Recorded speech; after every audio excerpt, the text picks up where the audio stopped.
If you want the lowdown on the show, it goes like this. Pudding Mom is best girl, Chibi Pudding best hair, Wise Jobko is best character, all other Jobkos are second worst character, and Meat is best pig. Do It Yourself is a 2022 anime with a fairly simple story and several cliches that's also super comforting, and you should totally watch it. Let's check it out. Do It Yourself is a fall 2022 anime about cute girls doing cute DIY things. It's a much needed addition to the slice of life genre, which seems to only get a few shows a year now, and while it's not as good as something like 2021's Super Cub, it's still a fun show that tells a relaxed story on its own terms. Honestly, I'm not a huge fan of the art style, though it is animated well. But I love the two-tone hair shadows. They remind me of the liners for a suit jacket. My favorite hair helmet by far is Pudding's, so while Pudding Mom is my anime crush for the show, her daughter does have the best hair liner. The show follows Yua Serufu, a spacey but clumsily charming high schooler, as she discovers the joy of completing a project with your own two hands. And if at first you miss the fact that Yua Serufu sounds an awful lot like the Japanese pronunciation of yourself, oh, don't worry, the show will remind you, repeatedly. While I could have done without the pun, at least it matches the tone of goofy self-awareness that much of the show has. Theraflu stumbles into the DIY club at her school, which is kept on life support by Rei, the lone remaining hardcore member and the first character who I liked instantly. Rei is all about getting the job done, and I respect that. The club needs to reach 5 members or it will be shut down forever, or somebody dies or something. I think that was it. Anyway, they need to go on a recruiting binge to keep their beloved club afloat. So just like a basement-dwelling 30-year-old who has discovered figurines, they set off on a quest to collect anime girls. The first couple of episodes had me worried because some of those characters adhere pretty hard to some standard anime cliches. Pudding seemed like the dictionary definition of a tsundere, acting coldly but really affectionate deep down, or in her case, just under the surface. Glasses Girl, let me check my notes here, Takumi, seemed to be there just to be sweet and to wear glasses. Cat Girl was there just to be annoying and to be a cat, and Juliet Queen Elizabeth VIII, or Jobko, was there to be annoying and American, and no, those are not the same things, usually. But thankfully, several of those characters gained some added depth, or at least a little more personality, as the show went on. Pudding, for example, starts out as one of the laziest cliches in the show, but ends up being one of the better written characters, and in several of the episodes, she feels like more of the main character than Serufu does. They try to build up her eventual inclusion in the group as a dramatic turn of events, but I mean, they completely spoil that part right in the show's opening theme song. Her character just wasn't clicking with me when she was Serufu's across-the-lane window stalker, but it's when she starts interacting with Jobko-chan and Pudding Mom that we see some more thought and subtlety put into her character. Out of all the girls, Pudding is the best example of what it's like to go through adolescence. She's often frustrated, but is also clearly an intelligent girl who longs for recognition and attention.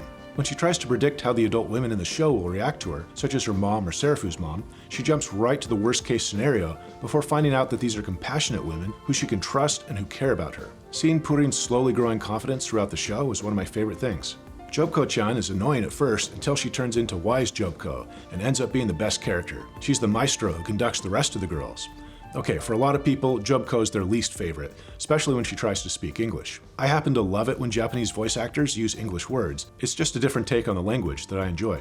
But I know for some people it can be a little like nails on a chalkboard, so your mileage might vary with Jobko-chan. Some of those repeated good jobs start to become a little tough to take in large doses. But every now and then, Jobko will just stand back with this serene look on her face and become a totally laid-back character who's cool with any situation. In those moments, she's the best.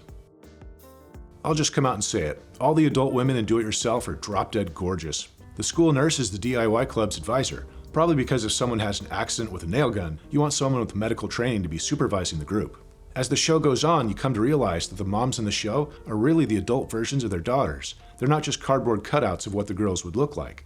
They seem to be the matured versions of those personalities as well, almost as if they were all clones. Serufu's mom is good-natured and considerate of others while having a little more self-awareness than her daughter, and Pudding's mom is kind but also extremely hardworking and self-confident. It's like looking into the future that these girls will have, and I like that touch. The OP is probably my favorite part of the show. Oftentimes I'd find myself washing dishes or doing some random chore, and I would just belt out the opening of the song, and then I'd have to go watch an episode. It's pretty infectious. I can pinpoint my exact favorite moment in the OP. It's right here, where Serufu and Pudding are dancing and show off their jitterbug moves. A lot of times I'll latch onto some random moment from a show for no reason, and that will be enough to get me to like it. It's like where Sophie Twilight does a barrel roll, or where they bonk heads in Urara Meirocho. Those are the best parts. Anime girls have not reached their peak form until they're spinning. I can't explain it just is. I did think the ED was a bit of a snooze fest, but that shouldn't be a problem. Just skip it and go on to the next episode. I like that the animal characters have these fun little cameos. I even wish they were used a little more. Having a pig named Meat wearing sunglasses gives the show just enough of a stylized touch to show that it doesn't take itself too seriously. Do-It-Yourself does have a message that it seems to be pushing, but it never presses too hard. The world of do-it-yourself seems to be ever so slightly more advanced than ours in terms of technology and people's reliance on it. Think like 5 years in the future. There's also the division of the 2 high schools the girls attend. Yuuvok is the prestigious high-tech school that Purin and Catgirl attend, while the other girls go to Gata Girls High, which is more of a standard or traditional high school. There's definitely an undercurrent of DIY projects being the slower paced but satisfying antidote to some of the hectic frustrations brought about in modern life by relying too much on digital technology. But the show never gets preachy about it, and the main focus is always on the girls and their DIY journey. I don't like giving shows like this a number rating because objectively it's like a 5 or 6 out of 10, but it's much more enjoyable than that rating, and slice of life shows just serve a different purpose than most other anime. If I say pig with sunglasses and you're immediately on board, then you should check out this show. Just like several of its characters, Do-It-Yourself comes into its own pretty strongly after some initial awkwardness, and it's easily one of the coziest slice of life shows of the year.